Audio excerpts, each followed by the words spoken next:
In a world where most people watch movies and then forget about them, 3 brave heroes join forces to watch them again and then talk about them. Join them in their epic journey as they go back in time, a decade and beyond, to revisit and break down films from a vast array of genres. Do these movies hold up over time? Are they classics? Find out on Retro Movie Roundtable. Starring your hosts, Brian Fry, Chad Robinson, and Russell Guest. Coming now to headphones in your ears. Welcome all you lords, ladies, and knights to the Retro Movie Roundtable. Welcome to the show where we watch movies and then talk about them. Today, I'm your host, Russell Guest, and joining me today is my good friend and co-host, Chad Robinson. How are you doing, Chad? I'm doing fine today, Russell. How are you? I'm great. I want to bring somebody on the show. I think we need to bring somebody that we're familiar with. Isn't that a good idea? It's a great idea, especially for lazy people that don't want to find new guests. Is there anybody right around that we could bring on the show, Chad? I think my wife's around. Okay. Go get her. Oh, hold on. Hey, Sarah. What? I need you for a podcast. Last second. I didn't do my homework.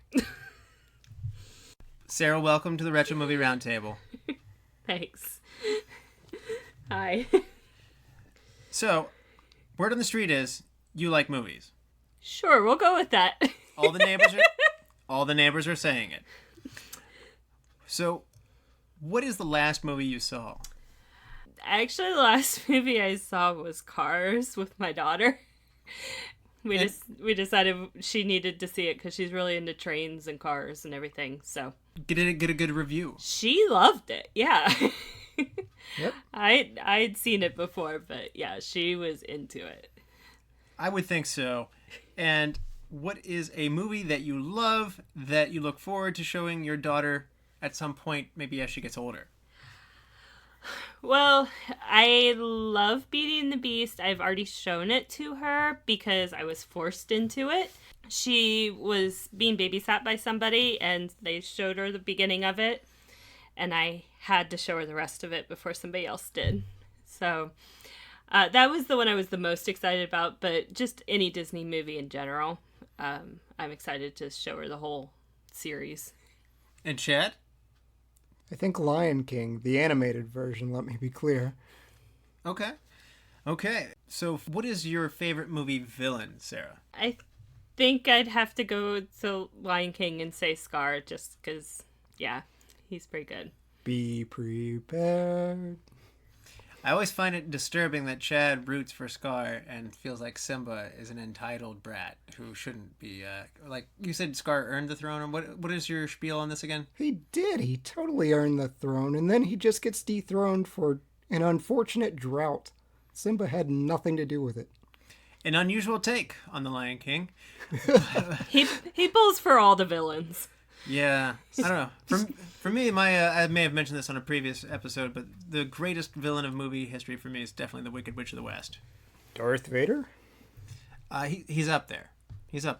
Sarah, though, what was the first movie you remember seeing in a movie theater?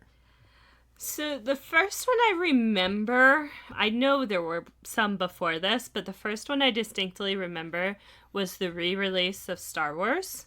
My dad decided that he needed his 3 daughters to go see this wonderful film, and my sister fell asleep halfway through. Well, it sounds like good parenting. I agree. Except for the whole letting your kid fall asleep part. Like, poke them awake. I'm not sure I can look away from the screen and know if anybody's asleep or not. That's the problem. Yeah, if it was the Death Star run, yeah, that's eyes on screen time. Can't help you. I can lead you to water, but I cannot make you drink. So, what movie are we going to do today, Chad? Today we're going to do 2000's The Emperor's New Groove. Not Stella got her groove back? Oh, that would be a very different, very interesting take on this. Okay. We're going to do how Cusco got his groove back. So, Anyway, this movie comes out in the year 2000, as Chad mentioned. It grosses $89.3 million, grossing only $169.3 million internationally. So it was made for a budget of $100 million, so that's not a huge margin by Disney standards. So the opening weekend it only came in 4th place. Because it had to go up against some tough competition. It went up against What Women Want, Dude, Where's My Car, and How the Grinch Stole Christmas, and that was the number 1 movie that year, How the Grinch Stole Christmas. All great movies, and also Dude, Where's My Car? We've been through this before. It's a great movie.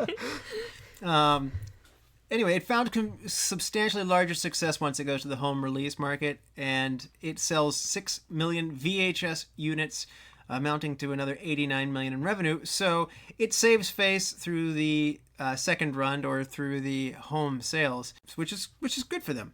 And they place on the box office at 26th on the year, so it's not too shabby, coming behind Space Cowboys and coming just ahead of Scream 3. And as I mentioned, How the Grinch Stole Christmas was the number 1 movie on the year.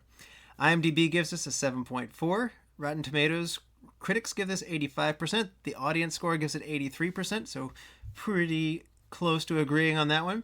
And it gets nominated for an Academy Award for Best Song for My Funny Friend and Me, performed by Sting. Things Have Changed by Bob Dylan from Wonder Boys beats it out at the Oscars, but still a good way to end a movie. So, Sarah, why don't you start us off here? What is your background with this movie? Have you seen it before? What was your first time? So I have seen it before. I've seen most Disney films multiple times. The first time probably would have been maybe a year or two after release, so I would have been high school, early college. I don't remember much about it, honestly, so I remembered it being all right, which Chad thinks that that's most of my reviews of everything, so so I really didn't have a lot of expectations going into seeing it again. I kind of wanted to refresh the viewing again. Has it been a while? Yeah, it'd been a while. Chad, how about you? Have you seen The Emperor's New Groove before? I'd never seen the full thing. I've seen parts of it. Really? Yeah, I know. Cult classic and everything. I knew a lot of people that really pushed this movie, but for whatever reason just never finished it. Wow. Disney's big in this household, so I'm just surprised that This was never a big hit. It was all about the classics, the Lion Kings, the Beauty and the Beast, Little Mermaid, Aladdin's, things like that. But yeah, it was made during this weird period for Disney where they were just kind of floundering, unfortunately. They had 4 really non-starters as hits. So I was like, I like Hercules out of that period. I do really enjoy that one. Yeah, that gets a meh from Sarah too. Most of the public agrees with Sarah, but I'm with you on this one, Chad. Yeah. Hercules is underrated. Greek mythology, you've got me. But llamas. Yeah, I like llamas, sure. Okay. And for me, I didn't see The Emperor's New Groove when it came out. I didn't see it even right away. I probably waited a whole another 5-6 years. And when I first saw it, I was on vacation in the Poconos with my parents and my sister and my niece, who was younger at the time. Maybe she would have been young still. Anyway, we watched The Emperor's New Groove. And I had not seen it before, and I was not going into this with arms wide open. I was kind of like, I don't really want to see this. And I remember seeing trailers for it and thinking, I'm not invested in this. It doesn't hook me. And I had all my expectations changed because it was way better than I thought. It was way funnier than I thought. I didn't expect that for a Disney movie to be so Looney Tunes-like. I figured David Spade would be right up your alley. I figured you'd be excited. I probably actually didn't know David Spade was in it initially, so that was a pleasant surprise. Yeah. So, yeah, some great voice work. And so I came out of it thinking, wow, this is really good. And I didn't see it for a long time afterwards, but it's been in the back of my mind for a while, and coming back to it now comes back and reassures everything that I thought before. This is really unique. As you mentioned, this is an unusual phase of Disney. We didn't get a lot of movies like it. We didn't get a lot of movies before it like it or after it like it. So I like how unique it is. I wish there had been a few more along this tone. Yeah, that's Everybody's got their opinion. Well, the box office did not necessarily cooperate with my opinion. So, at any rate, we want to make sure that we let everybody know there's going to be spoilers that lie ahead. So, if you haven't seen The Emperor's New Groove, make sure that you go back, watch it before continuing with this podcast. Or if you're not spoiler adverse, then by all means, keep listening. We'll be back after these messages. Hi there, and good evening. It's me, your two-term 43rd President of the United States of America, George W. Bush. But you can call me W, now that I'm not president anymore and not responsible to bring liberty to the rest of the world. People like me more now than ever. I made a painting of my dog, and people liked it. Laura and I go to every Texas Rangers home game. Go Rangers. I'm watching the full catalog of SpongeBob SquarePants. It's funny, because his pants are square. Laura and I also watch a lot of movies. After we watch a movie, we enjoy listening to our very favorite podcast, the Retro Movie Roundtable. America, join me in going to iTunes, Stitcher, Spotify, Google Play, wherever you get your podcasts. Subscribe and give the Retro Movie Roundtable 5-star review and comment. Tell them George sent you. Like the show on Facebook. Email retromovieroundtable@yahoo.com. Hey, America, have I ever led you wrong? Gotta get back to my cold beer and my fishing rod. Take it easy, America. And we're back. As mentioned before, there will be spoilers that lie ahead, so beware.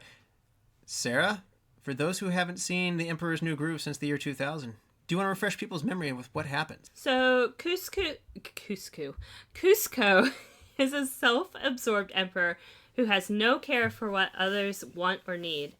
After a jazzy opening song, we are introduced to Yzma, Cusco's advisor, and Kronk, her dim-witted assistant. Yzma is obviously trying to take power from Cusco, and Cusco promptly fires her along with Kronk. Shortly after this scene, we meet Pacha, who has been summoned to take the place to speak with the emperor. Pacha assumes he is being summoned to talk about his community, but instead Cusco discloses he will be taking over the land where Pacha's family home is for his summer getaway.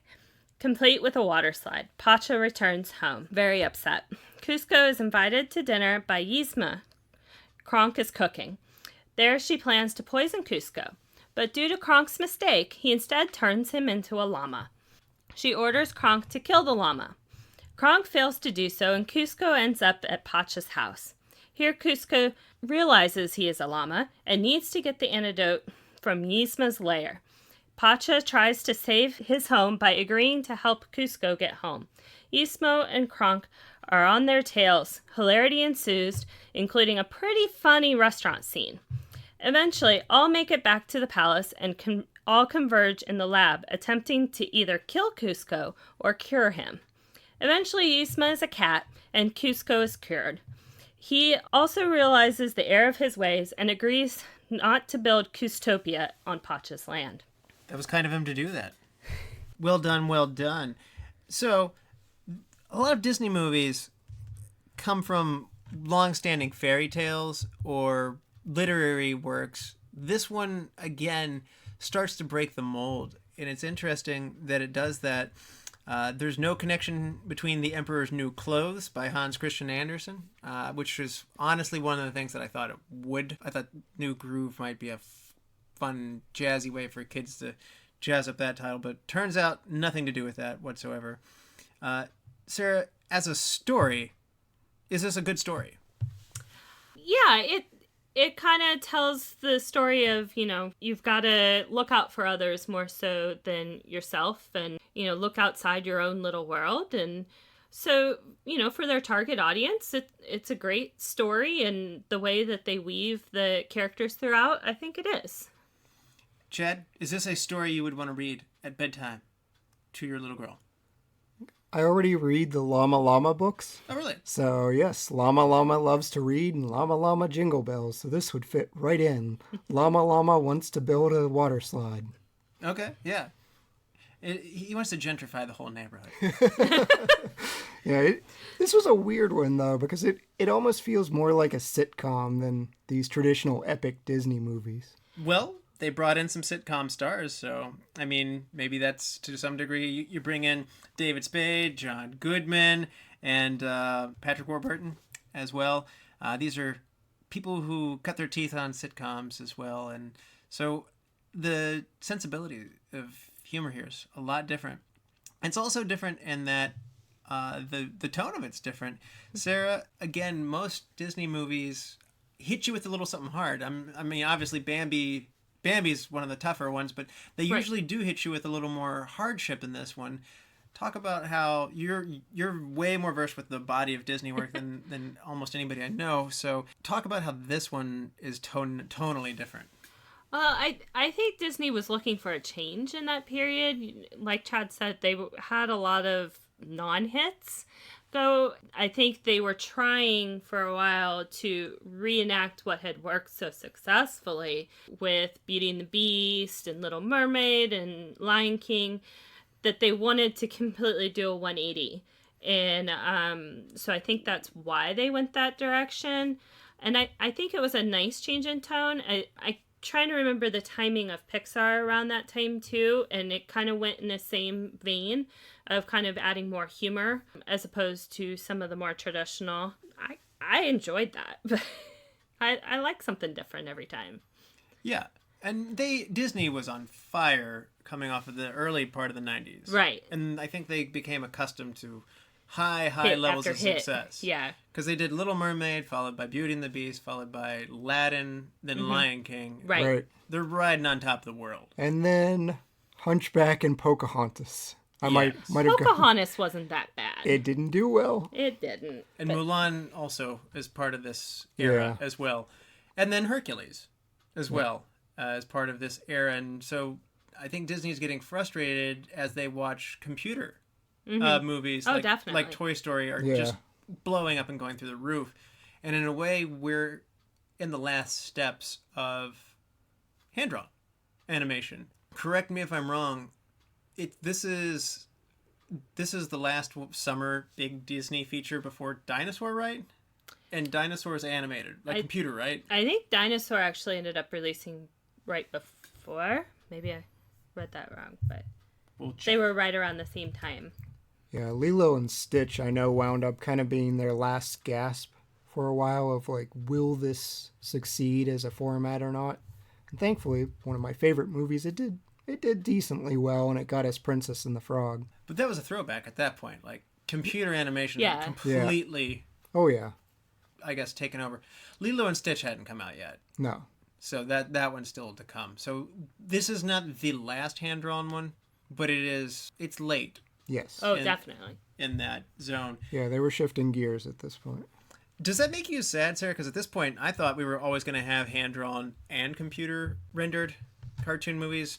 What's your take on the Pixar animated side or the computer animated side versus the hand-drawn Disney that we grew up with and or our parents grew up with? I love the hand-drawn. I think they're works of art. And you're never going to be able to get that back. The expectation nowadays is to have that computer animated and that perfection of it. And I'm sure that that's probably cheaper than having those animators hand draw all of those images. So it's probably more economical for them to do it with the new technology. Do I miss some of the hand drawings? Well, yeah, of course. But, times change. Question: are we being nostalgic and saying I like the craft of the human touch, or new generation born into the world of computers and stuff? Does your daughter respond better to computer animated movies or the same, would you say? It just depends on the topic. Like, she liked Cars, but that's just because it had race cars in it. She loves Paw Patrol.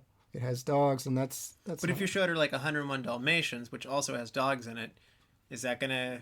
They don't drive cars, so that's a tough sell. Okay. Yeah, we honestly haven't shown her a lot of the hand-drawn ones. Beauty and the Beast, we have shown her. Princess and the Frog, she liked a lot. Yeah, a lot of the older ones tend to have some darker themes, and so we've kind of avoided introducing those yet. They will be coming, but I kind of am doing the little more lighthearted, which tend to be some of the more recent items, which are computer animated. Lilo and Stitch is pretty safe. There's nothing dark that happens. It's true. There's some weighty real world moments in that, though. Yeah. But I think it's also different again, this is just a very different era for Disney. I think they've Yeah. lost their way. I mean, I think they knew they had a formula and it was really working for them, and they got off track and they were taking it back, and they were just, I think, reassessing here as they go into the new millennium. What do people want at this point? And I think they ultimately, Pixar filled that gap for them. Yeah, I think they moved to more focus on maybe not the detail of the drawings, but moved to the focus of detail of the writing and that sort of thing. And so it's just different. Yeah. As we go forward, we see that the Pixar movies in particular put a great deal of focus on two-level entertainment, meaning that you're going to appreciate it as an adult. And I think this is fun for adults, but not quite on the touching, feely kind of the full ride that Pixar seems to achieve. In fact, I might even say adults sometimes take away a whole nother level of the movie that kids may not even appreciate now. Yeah, and I don't think Emperor's New Groove really achieves that, but I do agree, like the Toy Story and Up and those sorts of things, there's a story that the children can follow along and, very baseline get it, but they don't, watching it 10 years later as an adult or whatever, you're going to get a totally different meaning out of it, which, that's why, like the writing is just different than it was in that era. Absolutely. But what Emperor's New Groove does get right, I think, maybe is a SpongeBob SquarePants kind of a good comparison where, like, adult parents don't hate watching SpongeBob, which is probably why it's still on the air, versus a lot of cartoons where it's only for little kids. This one has that, I would call it like a Looney Tunes sensibility of yeah, for sure. Where I am an adult, I can appreciate it. I'll laugh. It doesn't make me think real hard. I don't think SpongeBob is making anybody really reinvestigate like life lessons, and nobody's gonna tear up at SpongeBob.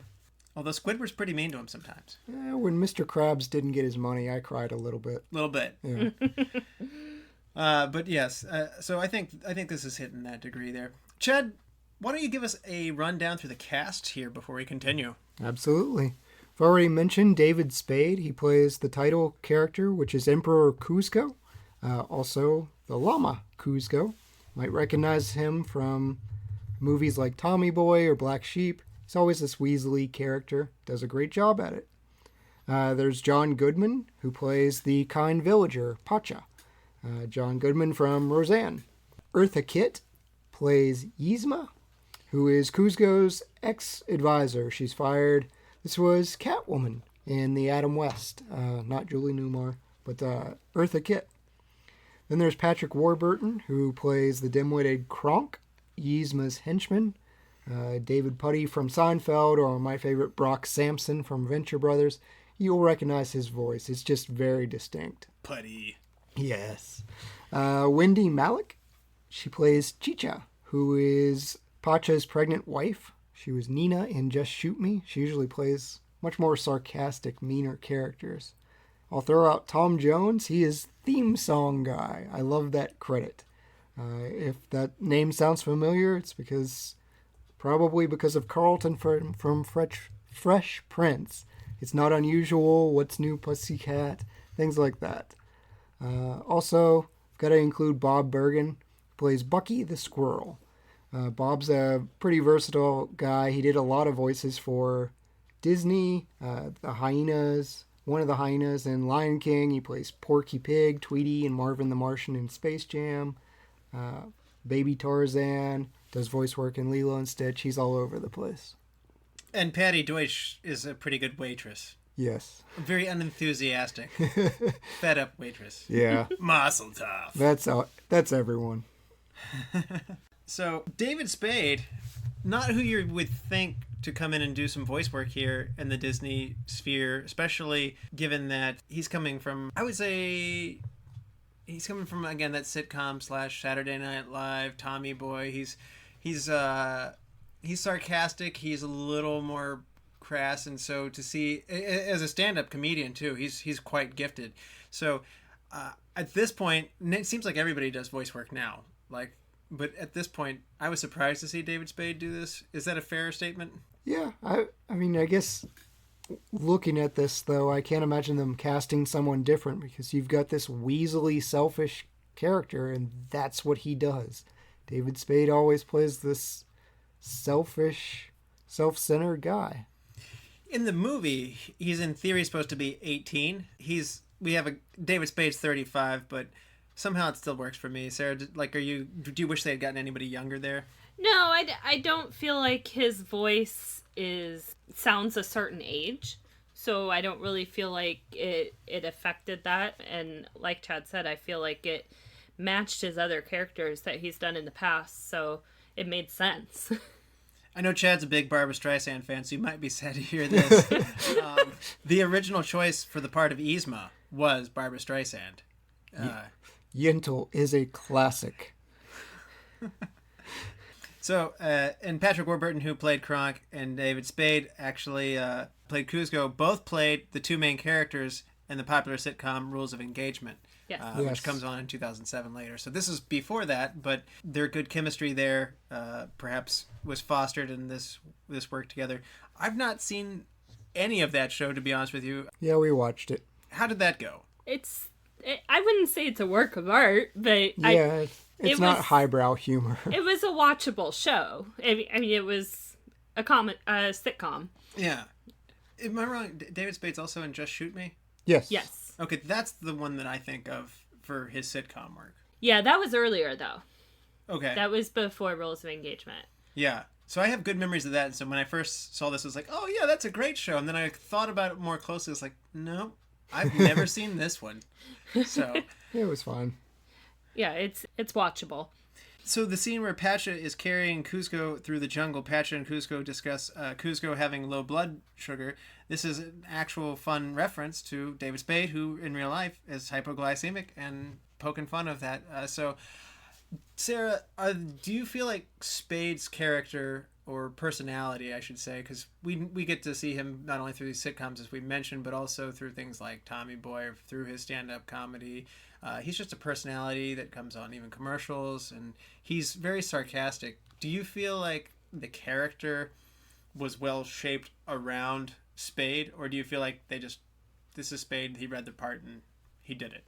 Well, I don't think that lots of people would have done it just the same. And you're more familiar with his stand-up comedy and all that stuff than I am. I honestly just know him from the sitcom world, which I know just makes you sad. But but like Chad said, he in the roles that I've seen him in the sitcom world, that is his role. He's just all about himself and, you know, what can he do and how can he schmooze, and so it fits him.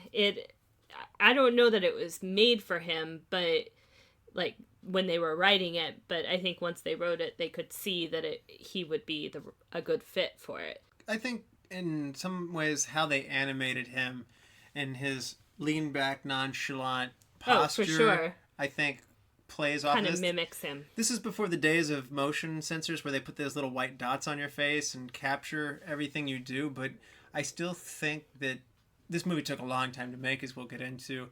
I think that they had David Spade on board throughout this process, and I think gradually as the process went on, you do see more of him seeping into the role. I don't know if that's fair, Chad.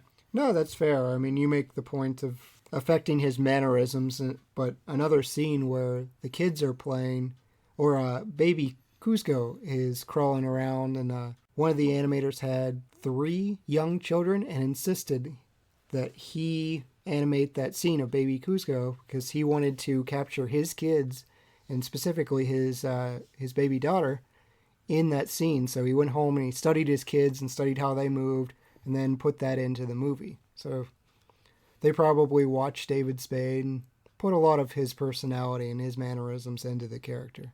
I think Spade's really shows up in a lot of parts there. I mean, also his sarcastic, I'm almost frustrated with this whole thing. Like, as they're going over a waterfall, he's like, there's a waterfall behind us, isn't there? Yep. And, Sharp rocks at the bottom? Yep. Most likely.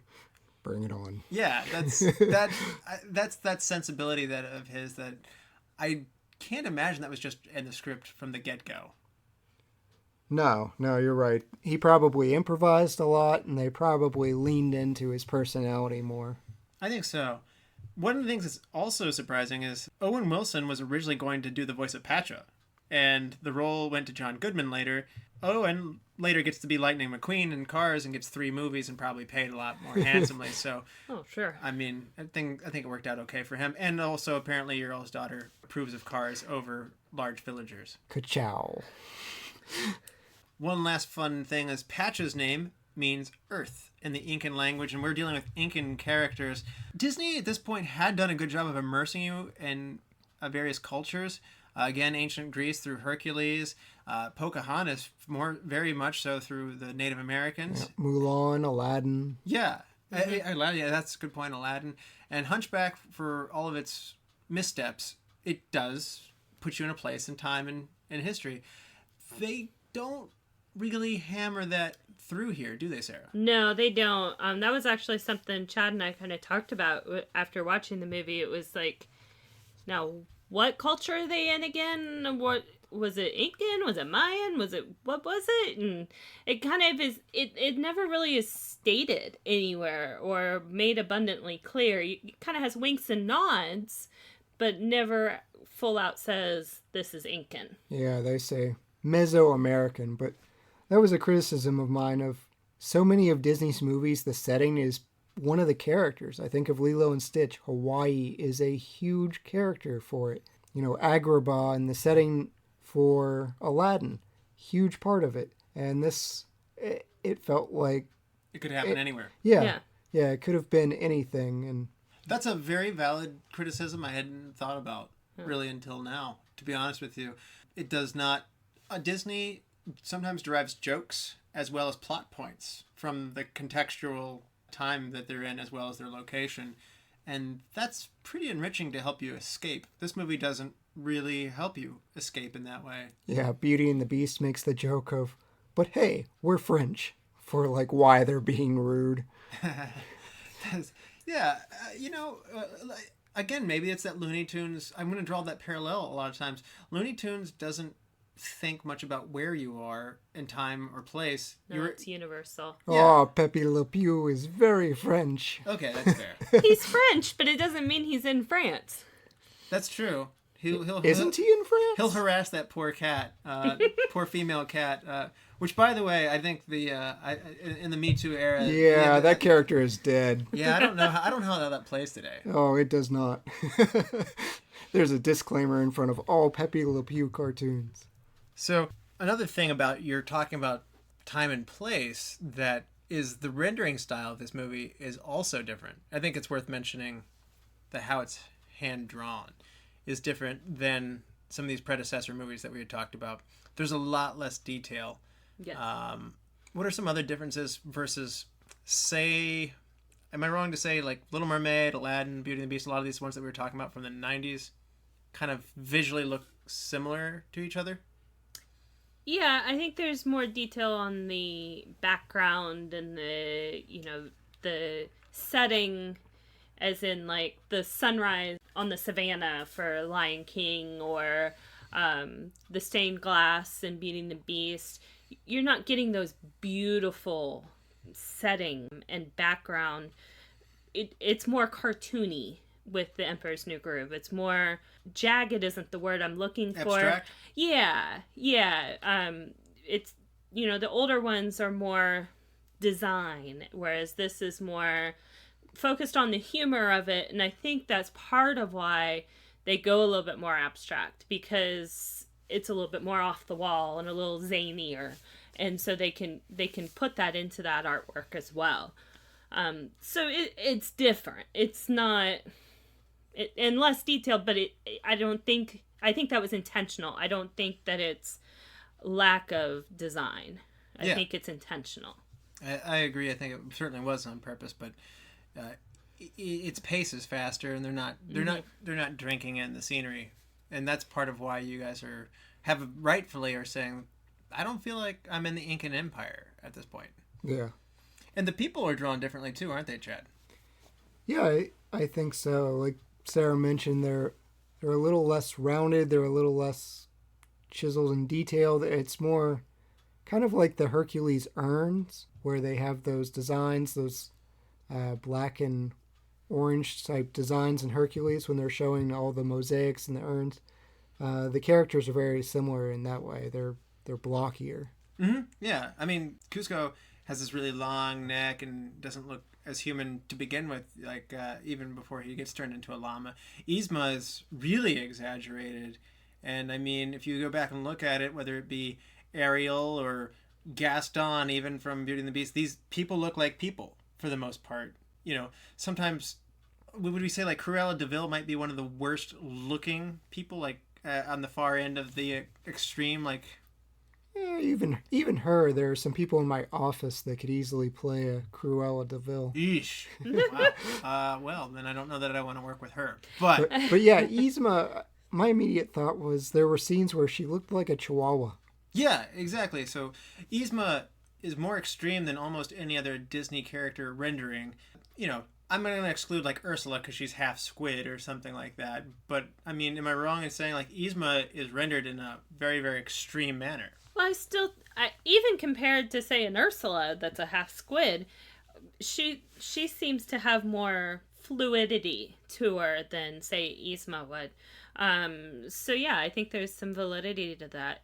And again, I think it was intentional the way that they did that. They weren't looking for perfection. They were looking for twisting what they used to do and trying to not do the same old, because when they had been trying to do that the last couple iterations, it wasn't working.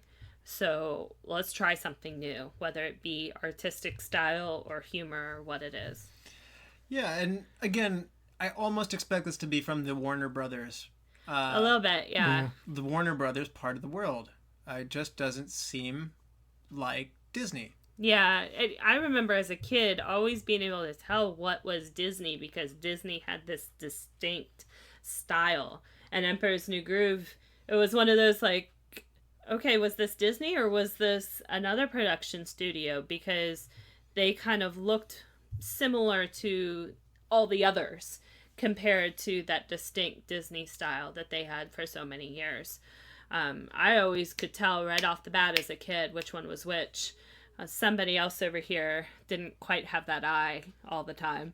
No. You've been called out with your non-discerning eyes, Chad. Yeah, I took her to Shark Tale. I was like, hey, all animated movies are the same. It's Disney. She likes Disney, so Shark Tale. That was one of our first dates.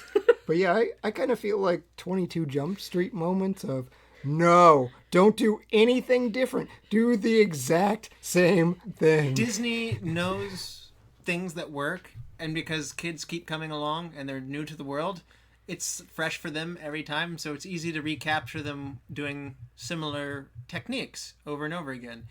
It's frequent that you'll have an orphaned character. It's frequent that you'll have talking friends that are animals. There will be music involved most of the time. There will be, hardship overcome. And, there was always certainly going to be a happy ending as most. Usually a dead mom. Yeah. That's a big part of, Disney knows how to go to that. I mean, they know how to do it with other things, too. Even their live action things, they have a real strong ability to repackage. And in fairness, they don't just straight up remake most of the time. They don't just recycle and say, like, now they do. Until the live action phase, we have Mulans. Okay. I was giving them credit. You are right about that. I was going to say they'll take their template and reapply it in new ways, which is good on them. But no, you're absolutely right. These new movies that are live action films, many of which are good, but they are just hitting them hard. They are bringing them out like every 2 months now. I can't imagine this as a candidate. We are not going to CGI a llama. You know what? If you get David Spade back involved, I'd still see it. And so one question I got to ask is, Chad, I don't know if you got the chance to study much up on this one. Do you think some of the way we keep saying it's different, it doesn't feel the same. This movie goes through a very troubled creation process. Do you feel like how it made, or the rocky road that it was made, which we're about to talk about, do you feel like that attributes to why this movie is different? Yeah, there were parts. It started out with this kind of cool bossa nova tune, and it had the catchy phrasing, it almost reminded me of like Charlotte's Web, where they're spinning these words. You get despots and dictators, political manipulators, and it's just this bold intro, and then the music stops, and it's like, okay, when's the music going to come back? And it never does until the very, very end. So right there you could tell they almost shifted tones. And the runtime itself, you can look at this movie, if it's not the shortest, it's one of the shortest short. Disney movies. And It's under the 90-minute mark. Yeah, I think some of the trouble they had with getting this off the ground is reflected in the runtime. That's fair. And I think it shows in a lot of ways, but at the same time, I think it's a testament to saving face at the end of this. It's a very troubled development process. The film began as early as 1994, which is really hard to believe. That's 6 years before the movie actually comes out. So you had Pocahontas in 95, as we mentioned, The Hunchback of Notre Dame in 96, and the lead team, Mark Dindal, is known for his ability to add comedic angles to his work, is brought in. They take a similar approach to Hercules in 1997. As Chad mentioned, if there is a movie that's similar to this, it's maybe Hercules and Lilo and Stitch for this more whimsical era, maybe. And the film was planned to have been an actual dramatic, serious movie, more cut from the quilt of what you were talking about, Sarah, of these other movies that they're weighty, they're serious, they're more like dramas, musical dramas almost. And this one was going to be called Kingdom of the Sun, and they had directors Rodger Algiers, who actually did The Lion King, and Mark Dindal, who did Cats Don't Dance from 1997. And they lined it up because they had great success from Elton John and The Lion King, so they went and got Sting. And it's more than just the song at the end that was Oscar nominated. They wanted Sting for 6 original songs. There's no hint of that movie, that serious nature movie, is there, Sarah? No. It was totally reinvented.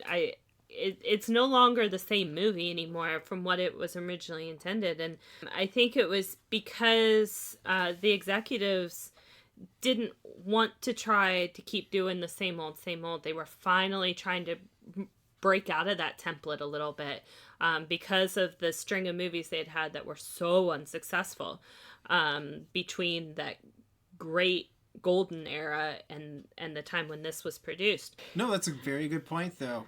The film involved a tale. The original story was supposed to have a tale of a greedy, selfish emperor named Manco, played by Spade, who finds a peasant, Owen Wilson in this case, who looks just like him. The emperor swaps places with the peasant to escape his boring life and have fun. Not so different from Jasmine and Aladdin. Is that Yeah. And only switching places with somebody. And this, if this sounds familiar, it's essentially an Incan retelling of Mark Twain's The Prince and the Pauper. So Yzma Eartha Kitt plans to summon Suple, the evil god of death. Again, this sounds like serious, heavy Disney that, we got some darkness going on here. They kind of do that later with Princess and the Frog and Dr. Facilier, like friends on the other side. Yeah. So, Yzma's more like your typical, I'm a real bad guy, like Captain Hook or, or Hades. She's the evil sorceress, like Maleficent or the Evil Queen. Yeah. So, discovering the switch between the prince and the peasant, Yzma actually looks to extort the real emperor, who is a non-speaking llama, by threatening to reveal their secret that he's not really the real emperor. And so he has to basically do her bidding. It's an identity threat to have his identity exposed, and so he has to obey her. The resulting film, though, tested very poorly, and production was completely suspended. Based on what I read, having Owen Wilson, David Spade, and this storyline, does that sound like a Disney movie you would want to see, Sarah? Yeah, possibly, but it's not the same movie. Like, if I'm looking for something more comedic, then I want to see what was actually produced. But I love a good drama musical, like you were saying. Some of my favorite Disney movies are very dramatic. I keep saying Beauty and the Beast, but there's a lot of drama in that, and And one of my other favorites is actually Fox and the Hound, and I still to this day cry every time. And I love There's some weight to that. Definitely, I love a good cry. And That is not a happy ending. no, it's not. That's your happy ending, kids. But that's part of what I love about some of the old movies is the old Disney classics is the weight of them is I love a good cry, or I love being hit over the head with these themes of, dark versus light and good versus evil. And Chad is probably smirking next to me. There's that smirk. Man, I like Lilo and Stitch, where the biggest conflict is the fat guy keeps losing his ice cream. That is not the biggest conflict in that movie. That is. He just wants his ice cream cone. So I think I would have liked the original telling of it, but sometimes stories need to evolve, and they're not always what they were originally intended. You were talking about this having a long development. As soon as I started reading about that, the first thing I thought of was Frozen's development. The first talk of doing Snow Queen, which was the original, was way back by Snow White's time. Really? Yes. Huh. Yes. I read it over to Chad, and it had iteration after iteration after iteration. It is not what the original movie was going to be. And it's still a great movie. But to see that have been shut down and restarted and shut down and restarted so many times, it's really interesting the way that it evolved from the original story. And this has some of that as well. Sometimes there's reasons things are changed for better or for worse. Well, and they did change it because, like I said, audiences weren't responding well to the film, even though it was over 50% complete. You also can't have a character named Manko. I don't know if you have it in your notes, but that's Japanese slang for lady parts. So they had to change that name. Well, I didn't know that. So. But anyway, the supervising animator, Andreas Dea, along with David Allers, I think it was? Yes. Yeah, David Allers and supervising animator Andreas Dea left the project at this point, and David Reynolds completely overhauled the film, eventually throwing out Owen Wilson's character and the Prince and the Pauper angle, and the compiled footage that they had at that point was canned. All but one of the Sting songs are canned. You'll notice the Sting song does not appear in the movie. It's just kind of tucked in at the end, and it doesn't fit the tone in that song, even though it's still there and gets Oscar nominated. It doesn't feel right at the end of this, does it?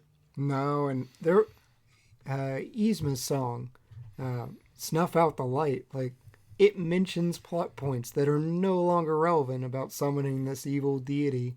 But I feel bad for Sting, man, because the opening song, they offered it to him, he's like, no, that, you need a hip voice, you need someone younger than me, I'm 40 years old.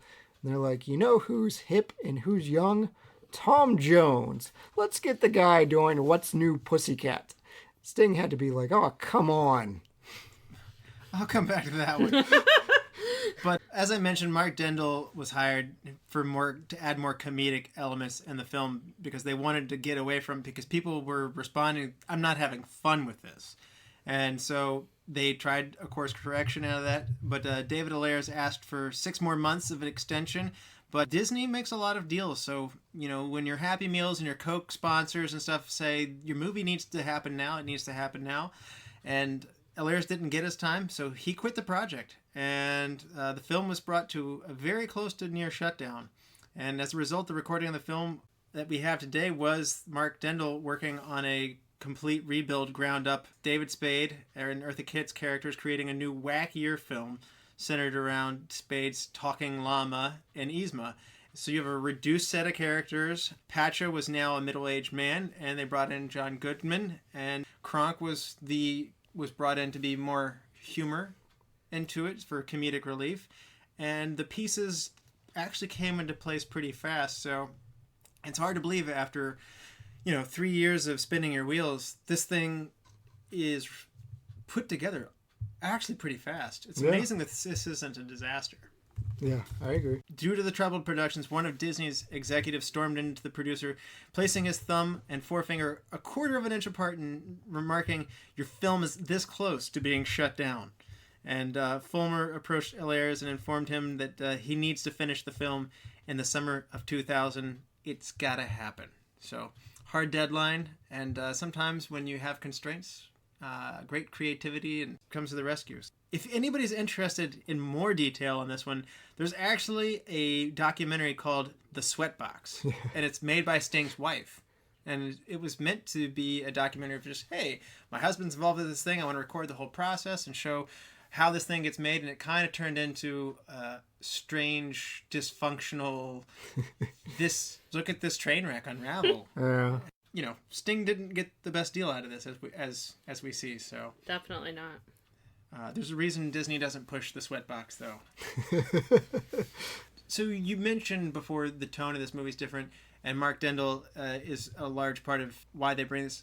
Sarah, can you describe the kind of humorous parts of this movie that is the trademark of this, and whether or not you liked it or not? I really enjoyed the Kronk character. He has a lot of deadpan jokes and just kind of off the wall, but still at the same time very timely, are fitting for the tone of the entire movie. And I think he kind of displays the entire comedy. There's a little bit in David Spade's character with the falling off the cliff, like Chad had talked about earlier. Sarcasm. Yeah. But Kronk is very just matter of fact, and I love that kind of humor. And that just is funny to me. I find it hilarious. It's very observational in this one. Like, why do we even have that lever? Comes up a couple of times. Oh, that's so good. It gets better each time. they bring that through callback of just like a lever that sends you down to a treacherous pit, and you know, it's right next to the lever that's your trapdoor to your secret lever, your secret lair. Yeah. And yet it's everybody who's in this movie, at least in this movie, knows or has been in the secret lair. Again, that's a little bit of a fun meta humor there. Like they want you to be in on those jokes. Yeah, and that reminded me of one of my favorite Kronk ones was, what are the odds that trapdoor leads me out here? And that's towards the end, but it's just like, what are the odds?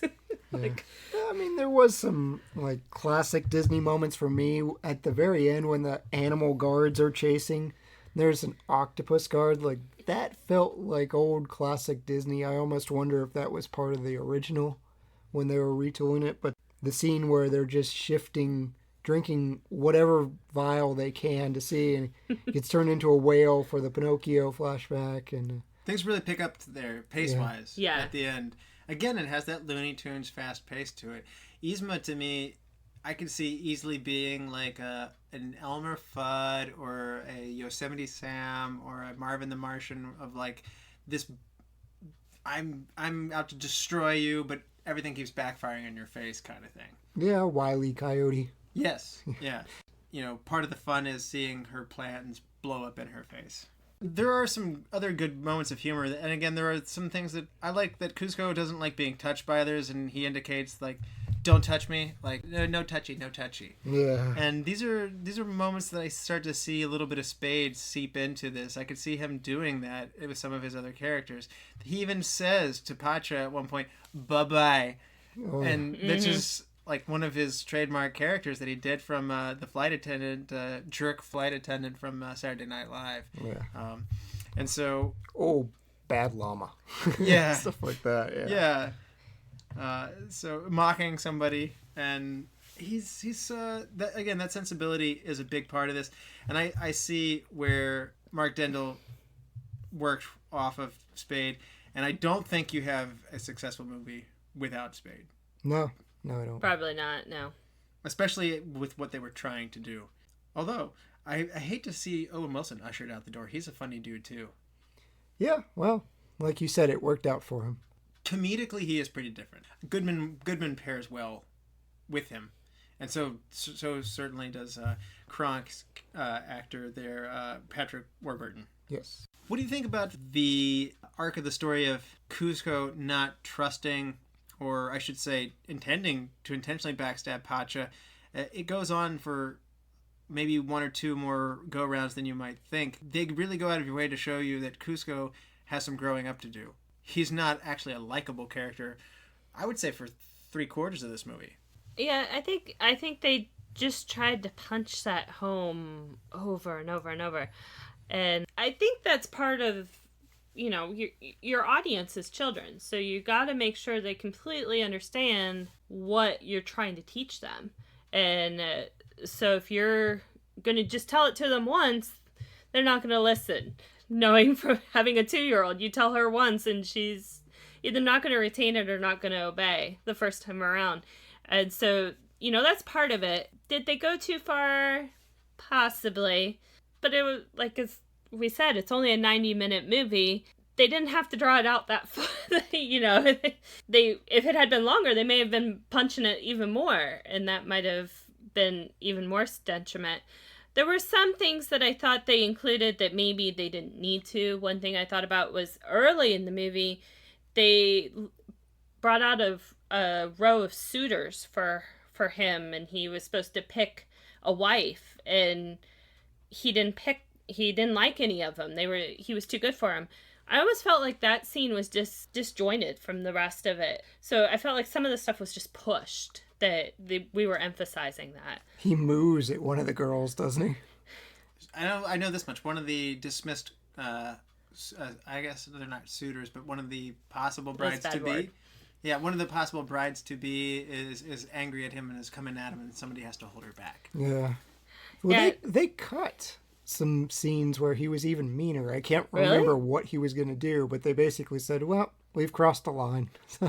Dial back on the David Spade being a jerk. Well, one thing that they didn't have down very well was Kuzco was going to finish the movie by building Kuztopia on another hill, but by destroying the rainforest near Pacha's home, and then inviting his family to visit at the nearby rainforest at the end of the movie. Sting actually was responsible for telling them, I don't want you to do that. He wrote them a letter and said, you do this and I'm resigning because it's exactly the opposite of everything I stand for. I've worked for 20 years trying to defend the rights of indigenous people, and by just marching over them to build a theme park over their land as well as the rainforest, I will not be party to this, was the rest of that quote. And as a result, they ended up rewriting the end with Kuzco, instead of constructing Kuztopia, constructs a shack similar to Pacha's, and he spends a vacation among the villagers. I'm glad Sting did this. How about you, Sarah? I don't know. If we had the rainforest in there, that might have firmed up our Inca scenery. We might have known where we were. Yeah, but you can't do Pocahontas and then, 2 movies later, build a water park over a rainforest. It's like you're singing about the colors of the wind. Whee! Rainforest destruction. It does. I like a good water park. It does. They do like their amusement parks. I hadn't considered that. But you don't have to put them on rainforests. Put them in Put 'em on swampland in wetlands. Florida. One thing that was tried to link itself to that time, at which point doesn't come through, is Cusco is actually named after an ancient capital of the Incas. Cusco, the city still exists in the Andes, is in southern Peru, and it's at elevation 11,200 feet, which I don't have the metric conversion for our international listeners, but that's up high. Yeah. Not really landing it, but some of the wardrobe that they wear starts to give you a hint at the time period that we're in, like with these, what do you call them? Not tunics. Yeah, tunics are fun. Poncho, I was going to say, maybe, with the, like the llama that's, like, he was really excited that he was given this. Yeah. Yeah, and the idol that they spill out of and they're climbing over at the end of the movie. Yeah, even on their tents, when Yzma and Kronk are out camping, they have those designs that are very reminiscent of an Incan design. So there were some attempts. Yeah. Yeah. But you're right. I didn't feel like we were in the rainforest, even in the forest scenes to some degree. No, Like, they talked about a jungle. Yeah. I thought in the opening scene they talked about him being in a jungle. there's panthers as well. Yeah. Out there. Jaguars, yeah. Yeah. There's also a chipmunk, which is something that you might more find in, the northeastern. Chipmunks Woods. are appropriate anywhere. Yeah, chipmunks, squirrels. I don't know if they're probably indigenous to South America too. This little fella's had a rough day. You know, one thing that I don't know that they put this in there, but when I actually was fortunate enough to travel to Peru in 8th grade, my family and I went on a school-led trip down to Peru, and they had these little tiny monkeys that are the size of squirrels. Like, they're about 5 inches tall, and they are adorable. They behave in a squirrel-like manner, so like they cluster in groups a little more than squirrels, but yeah, they'll peek out their little tiny monkey heads from behind trees and stuff like that, looking to pick up stuff. This does not sound great. Smarter squirrels sounds really annoying. It's adorable. I don't know what to tell you, but I mean, they might come up here and just be like, "Oh wow, that chipmunk's really cute." So I don't know. I didn't see any chipmunks in Peru, is my point. So they went with the cute character anyway. So the actual animation begins in 1999, pretty much 5 years into this process, and 400 artists, 300 technicians, and production personnel go into making this movie. So to Sarah's point earlier, a whole lot of people are involved when you make a movie of this type, and it's clearly more labor intensive using real animators. Definitely. Yeah. More labor intensive, more money. The makers of the film originally wanted to get Sting to do the opening song, as Chad had mentioned, and he did correctly mention that Tom Jones was brought in to do the song. Sarah, did you like Tom Jones kicking the movie off at the beginning? I enjoyed it. I thought it was great, and kind of what Chad was saying, I kind of wish they had continued weaving music throughout the rest of the movie. It started out with this great opening scene with some big number. Interesting, it was a big number, and it had some interesting lyrics, and kept me engaged. But then they didn't continue that. Like you almost had this expectation of what the rest of the movie was going to be like, and it didn't continue that way, which kind of hurt it. We have the word groove in the movie, and there's no groove. He's got his groove in the beginning, but he does get it thrown off, Yeah. which Yes. is a punishable offense. You're an old man tossed out a window. Definitely. But it's okay. It's not the first time he's been tossed out a window. He's a rebel. I like that old man. It's interesting, though. I'm with you, Sarah. It's a good point that you mentioned this. What are some other places where you would want to inject a song? Maybe Yzma needs a song to, like when she rules. Oh, for sure. Like either when she's ruling or when she's, kind of devising her plan against Cusco, or even a chase scene could have some good music. When she and Kronk are chasing Cusco. The rain scene. I do love that little map graphic. Yeah. Yeah. But the rain scene, there's probably a sad song to be sung while the rain's just going over Cusco. Oh, good point. Yeah. This movie actually pretty much never goes low for very long. No. Not long. No, David Spade brings it back up pretty quick usually when it hits those points. Yeah. So maybe they don't want to wallow there too long, but I definitely think some of the ones that Sarah was mentioning would be a really good idea with the chase scene. Yes. Would be a really fun one. And maybe the scene while they're climbing up the mountain back to back, realizing that's kind of the turning point, at which point Cusco and Pacha realize they're going to have to work together, not because they choose to, but literally they're forced to. And that might be a fun moment to see them kind of start to put it together. Yeah. There's certainly time. Oh, yeah. Yeah. Or even like at the end, I mean, I know there was the Sting song at the end, but during the credits, but more a celebratory song at the end, because it always seems like a lot of the Disney movies have this big ending with a big song that this never has too. So I think even an ending, even before the credits, while they're enjoying Custopia or not the non-Custopia, just those scenes I think could use that. I actually like Tom Jones to the point where he fit the tone of this. I don't know that this would go over well with Sting and his wife who's making the documentary of it, but I think a more conciliatory way of dealing with this would have been like, we promised you a movie where you would have creative control to basically put a musical together. I think I would have wanted that movie, and I think I would have shifted Sting off of this project, and ask for another go around, another one or two of Tom Jones. I'm okay with having little tiny Afro man with the sunglasses and the microphone come back on there, maybe as a narrator to the story, a musical narrator. Reminiscent of Hercules. Yes. Yeah, that would be very similar to that. I still want Kuzco to be the narrator, but I think that if they were kind of like fighting for control of the narrator, like going head to head, I think that would be fun. Yeah. Like I could see like him be like, hey, enough, let me tell the story. Like, and then like the guy gets off the screen like reluctantly. Well, he stops the movie at several times and then he circles. He's like, what is going on here? This is about me. And he's circling himself. I actually like how he is absolutely despicable, not likable, but it's also amusing how over the top bad he is. And you kind of know as an adult that this is going to turn around. And so nobody's that cruel is definitely the line. And so his bad behavior somehow seems a little bit funnier when it just comes from David Spade, and it's handled with a sense of lightness that you're like, you know this guy's gonna get it together. To shake on it, you'd actually have to have hands. Yes, I would want to make a deal with him. Mark Shaman was originally hired as the composer of the film, but the score was shelved and was completely replaced by another one from John Debney. So again, another time for me to just say like, hey Sting, this doesn't fit you. Yeah. Like, let's not cut all your songs and totally give you nothing to work with. Let's build you a new movie. Do something else. We're replacing you with the cooler, younger, hipper Tom Jones, who's actually 11 years older. That's a blow to your ego if you're Sting. And it's amazing. Sting finishes this movie, and the Retro Movie Roundtable has had Sting songs finish for Demolition Man, as well as Three Musketeers.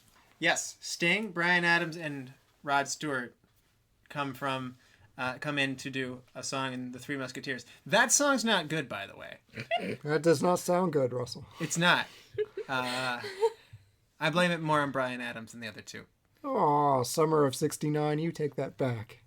I think Sting's the best of those three. So, Demolition Man was another one, and that's a weird recreation of a song that he had done before.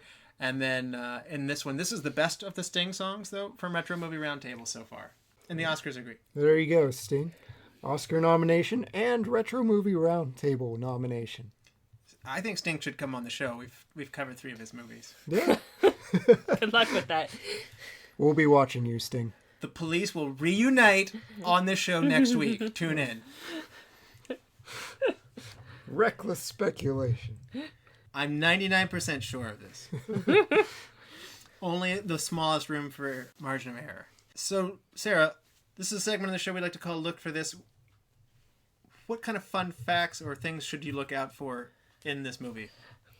I don't know about fun facts, but I just love the scene with in the restaurant. The timing of it and the way the characters interacted or lack of interaction just added to the comedy, and it's just a fun scene. I had nightmares of that because the birthday song they sing, I was a waiter, and that's the same stupid song I would have to sing to people. Happy birthday. Yes.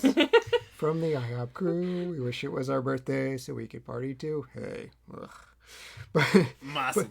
But yeah, as far as the restaurant, the waitress, Mata, that's a new character, but her name was originally supposed to be, that Mata name was Kuzco's love interest, and she was cut.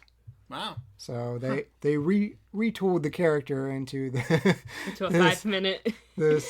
Wow, she got gypped almost as bad as Sting. Yeah. Almost. This happened frequently. I mean, I'm going to mispronounce this. I'm sorry to anyone of Incan descent that's around. But Hakua, I guess, the original sidekick for Yzma.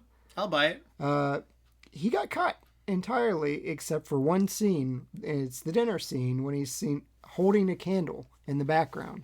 So that's like the 1 or 2 frames of this cut character that was going to be a major part of this story. I've got a couple of ones, but one of the ones I definitely want to point out is when Tipo, the boy of Pacha, is entertaining Yzma, and he says, I don't believe that you're my great aunt. You're more like my great, great, great, great, great. And then like the scene cuts away and it comes back to him and saying, great, great, great, great aunt. That's 23 greats. Wow.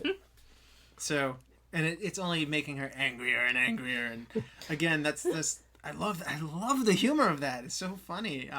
And that scene's cracking me up already. And this does a good job of building those laughs or stacking laughs on laughs.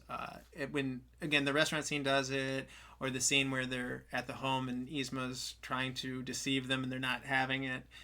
The finale, as Yzma gets turned into a cat, and you have like these henchmen animals coming after them. This movie does a really good job of slowing it down, setting it up, and then going through these big bursts of laughs. Yeah. I'm going to throw in some history. So this accidentally got one thing right. The Incan Empire actually did have rest stops, or like little restaurant type areas, not like the Greasy Spoon, but it had those rest stops along its roads. So it was probably by sheer coincidence, but they got that right. And if you complain to the chef, I'm sure they'll feel bad and just pack up and leave. And throw Kronk under behind the counter. That whole David Spade, like, cross-dressing Cusco, and it's like, bless you for going out in public. One that I want to point out that is worth noting, Pacha's wife, as Chad mentioned, is pregnant, and according to the DVD commentary, this is Disney's first feature animated movie to show a pregnant woman. So Really? yeah. Huh. Most of the time the mom's dead. That's true, but she could have died in labor in one of those dark Disney movies. We've had a pregnant Dalmatian before. Ah, True. there we go. 101 puppies. There's where my confusion lies. Another really fun line. It's mentioned lions and tigers and bear when they're coming upon, when they're trying to come up with potions for humans. And after going through the lions, tigers, and bears potion, Yzma says, "Oh my." So if you're able to put the sight with the sound on that one, fun tip of the hat to Wizard of Oz. It's my favorite time of the show, Chad. What time is that? Movie superlatives time. That's right. Sarah, are you ready to help us hand some awards out? I can try. Why don't you kick us off with your MVP of The Emperor's New Groove? I love Kronk. Patrick Warburton. It's like I just love his humor in general. And so he's just my favorite in the movie, for sure. Have you done the sequel to this movie, Kronk's New Groove? I have not. Or the TV show, The Emperor's New School. I haven't actually done that. I'm a little bit curious. I'm surprised I haven't because I love this movie so much. But it is on Netflix, I noticed. So. Yeah, it's not bad. Or you've seen the sequel? I've seen the TV series. Oh, the TV series. Okay. And Chad, MVP. Yep, Patrick Warburton is Kronk. He's a scene-stealing character. And even with things like the jump roping with Yzma, which is just a ridiculous scene, and she's describing this evil plot, and he's like, okay, I'll do it.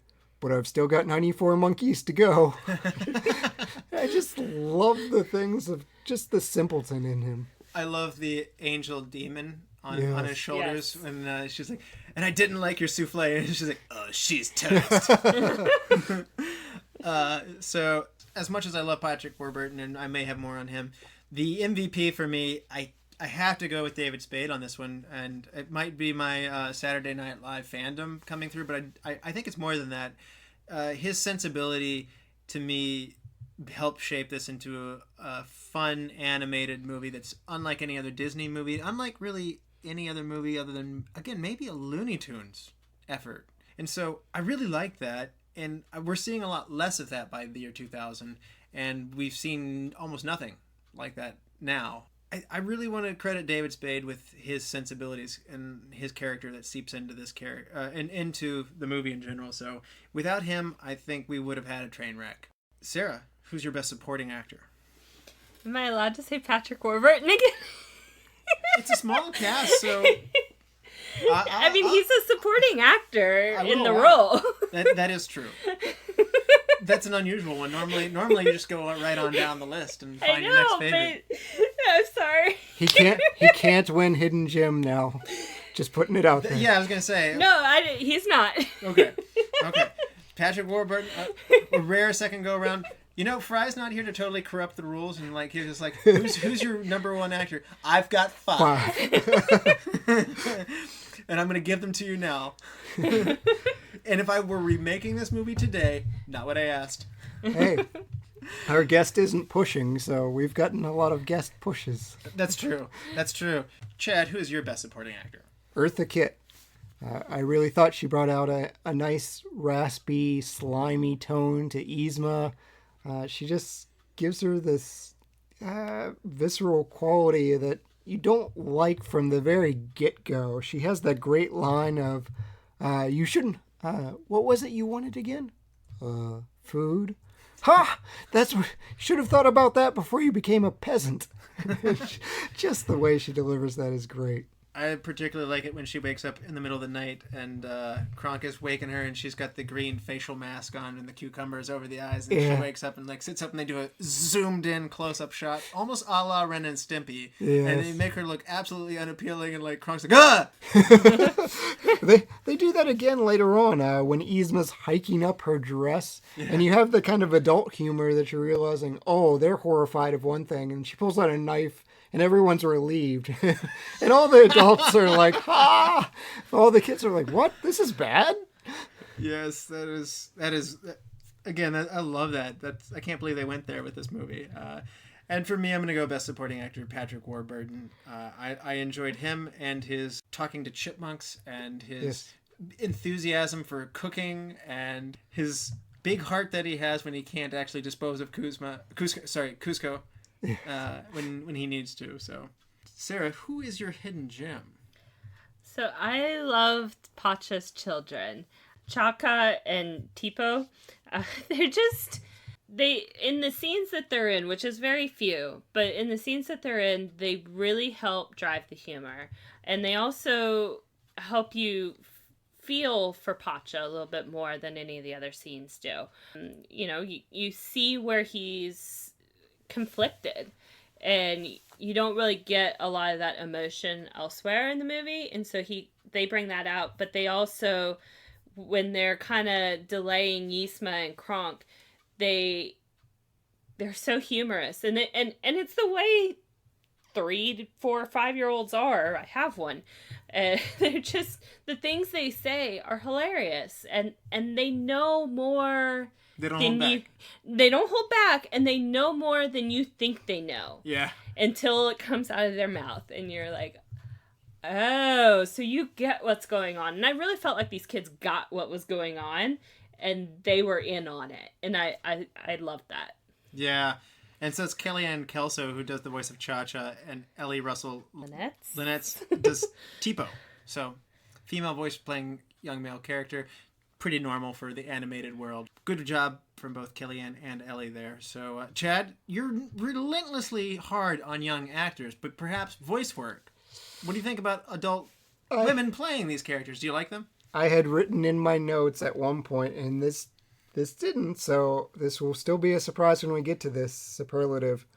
Kids are annoying things to cut.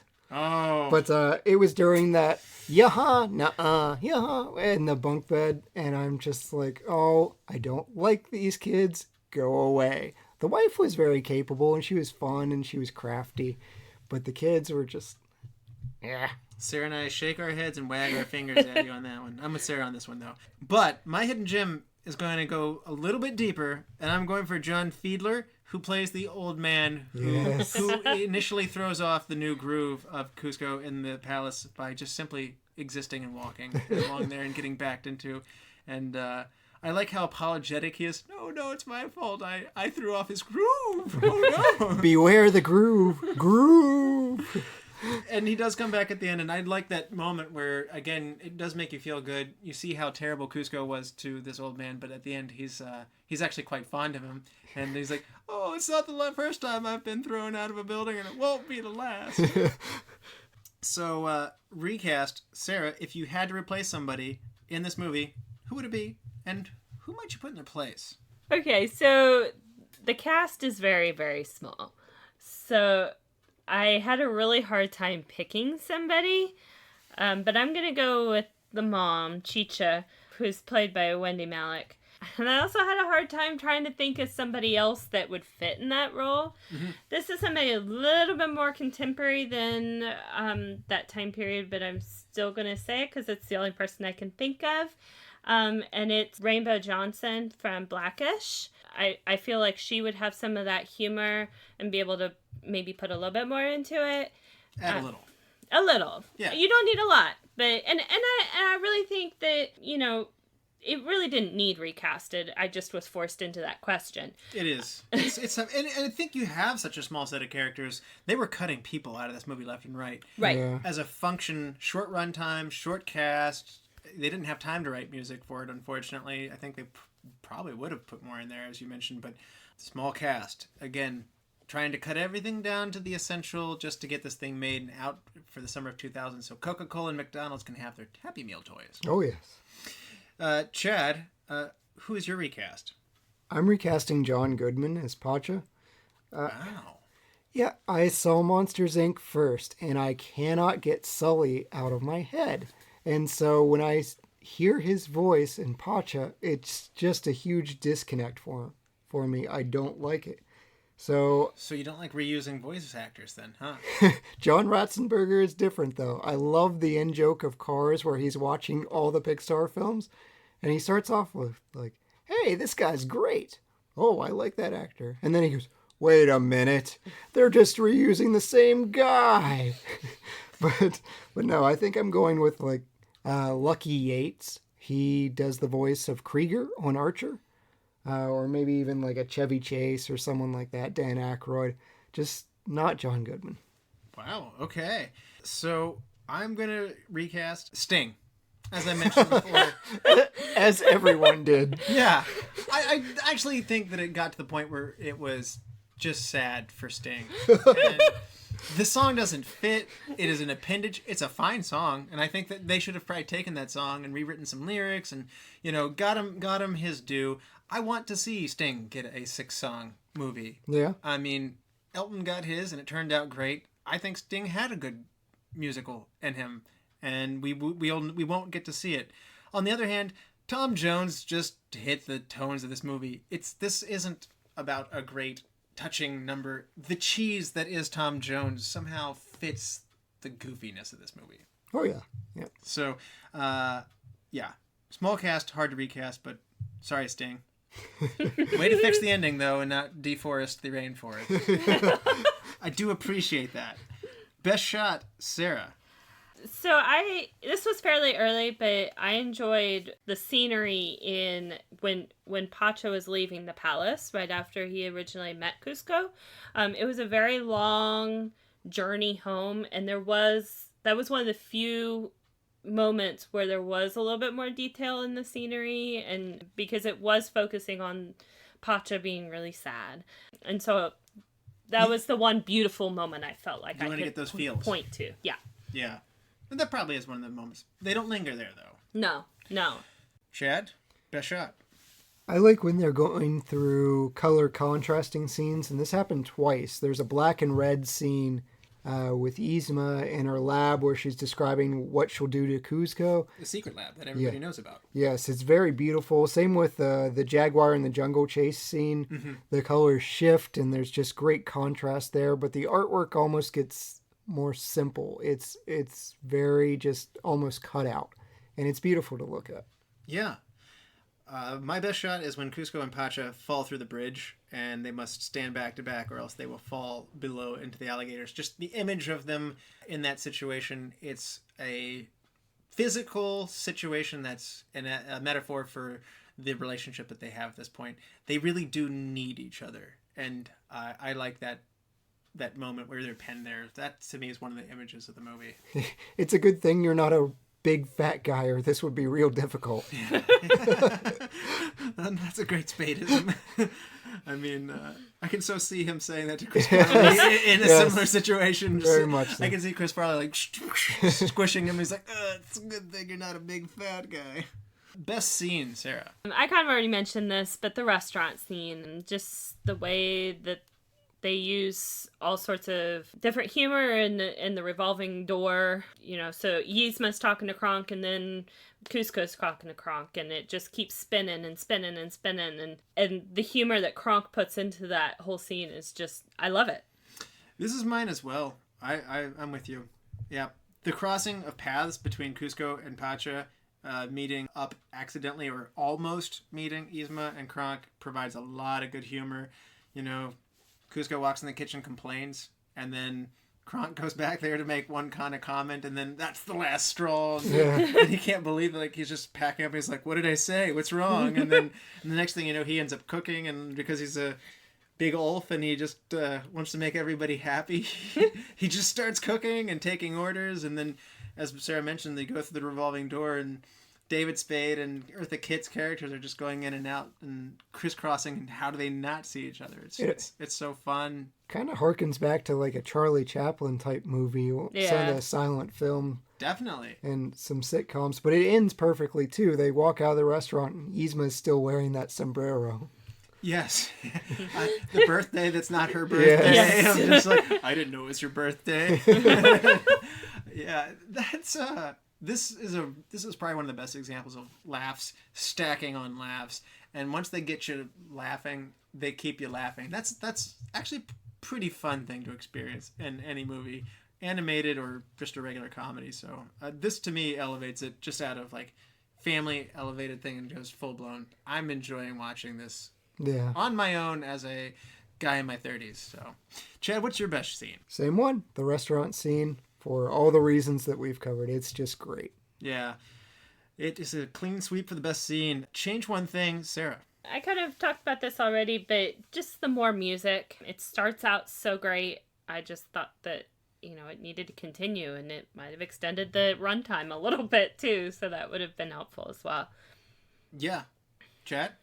I want the music back, particularly the villain song. Do you want the Sting music or the Tom Jones music? I want all the music, but yes, particularly Snuff Out the Light. I want that just wonderful villain song. We've talked about Be Prepared. Frollo's song is the best in Hunchback of Notre Dame.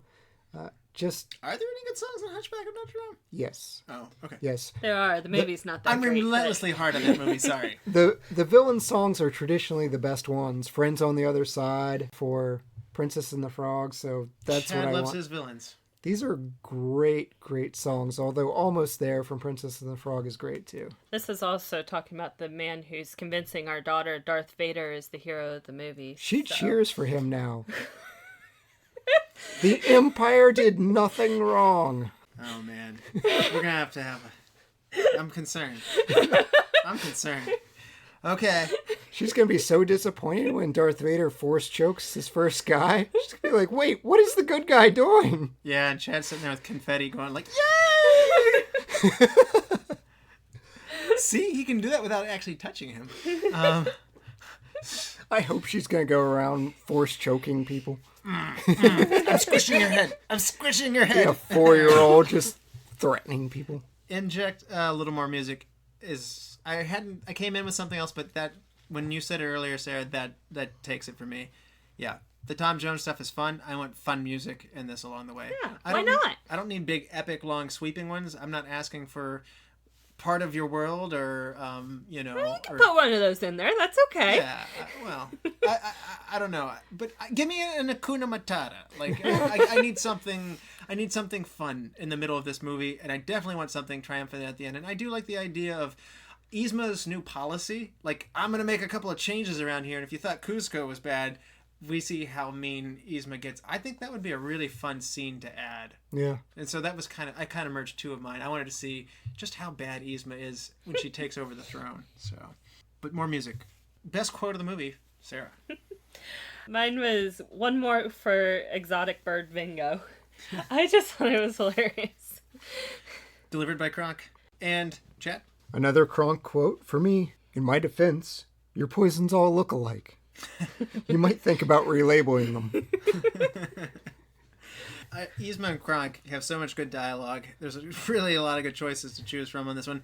And mine might not be the most popular one, but something that just made me laugh really hard in the middle of that restaurant scene is Yzma's like, why didn't I do away with Kuzco when I had the chance? She's basically implying that Kronk failed her. And Kronk then goes, you really gotta stop beating yourself up about that. This is not good. Hope that doesn't come back to haunt me. He's got so many great ones. Like, hey, Kronk, how did you beat us here? He's like, well, you got me. By all accounts, it doesn't make sense. Yes! Yes, the map doesn't. The map does not reinforce that at all, and then all of a sudden it just happens that way. Oh, that's great. I do like the minion animals though, who turn into like, hey, I've been turned into a cow. Can I go home? Yes, you're excused. Anyone else? Nope. We're good. The minion animals I wish had been around just a little bit longer. Absolutely, yeah. I like how they foolishly jump to their death, by jumping in a visibly huge pit that has no bottom, and they're just like, nobody lives forever. Come on, man. So many good lines. Sarah, thank you for coming on. No problem. But this is the moment of truth. 5-star scale, half integers. What would you rank 2000's The Emperor's New Groove?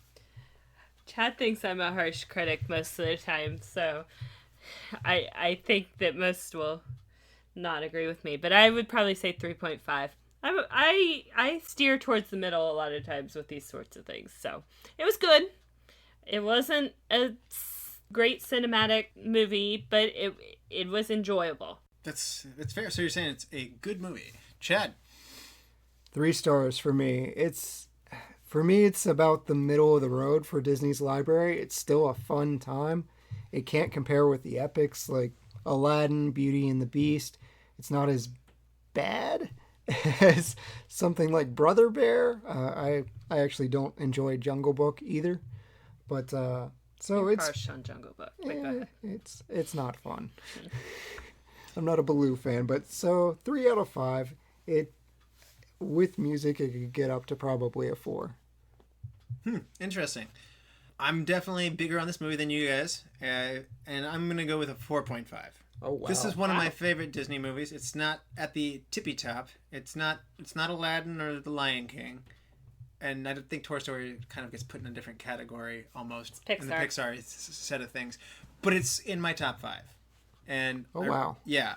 And I do recognize that it needs the music in there to fill this out, to make it stronger. And now that you mention it, the texture of the context of the history would be fun to inject a little bit of learning in there too for people. So from the Incan Empire. So I'm not giving it a 5, but this one makes me really happy, and it's really fun to return to, and I've enjoyed returning to it. And I'm really glad we got to do this because it has held up remarkably well. I look forward to showing this one to my little one, which will be arriving soon, although they'll need to get considerably older to be able to digest media content. So at any rate, 4.5 for me. It's just so many things make me laugh hard in this movie. Like the Home Alone sequence where they put the booby trap them and Yzma tells them to knock down the door, and he's like, "Oh, this is a mahogany carved door." I had that one written down too. This is really nice. And then she's like, "I'll break it down myself." And then they open the door up, and she goes flying down the hill. She gets hit by feathers and honey and bees, and the mariachi band starts playing. Yeah, and then she ends up stuck on a piñata pole, and then everybody starts whacking her very animatedly. I mean, again, this is not stuff that I expect to see from Disney, and because it's so unique, it hit all the right notes for me. I love all those other movies that they did. I like what they went to with the Pixar thing. This is a frustrating era for Disney, and to me, Emperor's New Groove and Hercules are two that you're not going to see in other movies like that before or after, and I'm glad they made those two. So, very good. Yeah, Chad, I think you got to help me pick a movie for next time. I need help, man. All right, I'm ready. Option number 1, Braveheart. When a secret bride is executed for assaulting an English soldier who tried to rape her, William Wallace begins a revolt against King Edward I of England. Option number 2, Dumb and Dumber from 1994.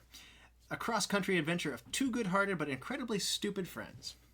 Option 3, Forrest Gump from 1994. The presidencies of Kennedy and Johnson and the events of the Vietnam War, Watergate, and other historical events unfold through the perspective of an Alabama man with an IQ of 75. What a random collection of movies. Okay. Well, there was a lot of thought put into this one, believe it or not. Very, very well. I don't think you can take my freedom, but we can take on Braveheart. Braveheart it is. Thank you once again, Sarah. This has been a lot of fun. No problem. Thank you for having me. And Chad, I'm glad you found somebody on such short notice to come in. Yeah, it was really, really tough. I had to search like one floor of my house. You were very knowledgeable considering you were only given 10 seconds notice before this podcast. I know my Disney. And thank you all for listening. Remember, lords, ladies, and knights of the Retro Movie Roundtable, we invite you to reach out to us. We want to hear from you. Subscribe, rate, and review on iTunes, Spotify, Stitcher, wherever you get your podcast. Give us a like on Facebook. Email the show at retromovieroundtable@yahoo.com if you want to go into more depth or you want to be on the show. As always, thank you for listening. Be good to each other and watch more movies. Chad? We'll throw it back to the old viral video days. Made me think of this movie a lot. Here's a llama, there's a llama, and another little llama. Fuzzy llama, funny llama, llama, llama, duck.